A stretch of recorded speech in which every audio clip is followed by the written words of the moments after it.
اس دنیا میں بہت سے ایسے لوگ ہیں جو ہاتھ پاؤں سلامت ہونے کے باوجود معذوروں والی زندگی بسر کر رہے ہیں۔ کوئی بھی آپ کی کہانی کی پرواہ نہیں کرتا جب تک کہ آپ جیت نہ جائے، اس لیے جیتیں۔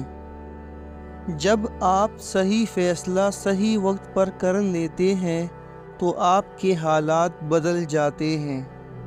غریب لوگ مہنگی چیزیں اس لیے خریدتے ہیں تاکہ وہ مزید غریب بن جائے۔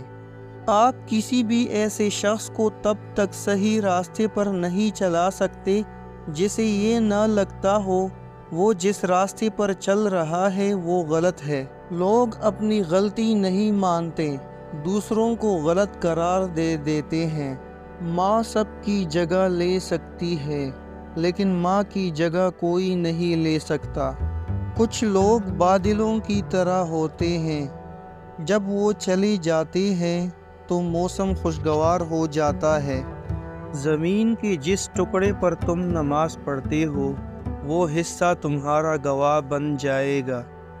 نیک بنو مگر اتنی بھی نہیں کہ ہر دوسرا بندہ گنہگار نظر آنے لگے۔ اگر قسمت میں آدھی روٹی ہے تو چھین کر پوری بھی کھا لو گے تو الٹی آ جائے گی۔ کبھی نصیب سے زیادہ ہضم نہیں ہوتا ہے، پھر وہ چاہے روٹی ہو یا محبت۔ جس کی کامیابی کو لوگ روک نہیں پاتے اس کو بدنام کرنا شروع کر دیتے ہیں۔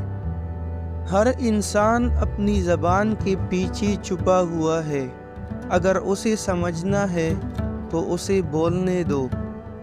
سقراط کے سامنے ایک آدمی نہایت خوبرو، اعلیٰ پوشاک، کمال حلیہ اٹھلاتا ہوا آیا تو سقراط بولا، کچھ بولیے تاکہ آپ کی قابلیت معلوم ہو۔ دوستی اور رشتہ داری میں اتنے ہی پیسے قرض دے جتنے بھول جانے کی طاقت ہو۔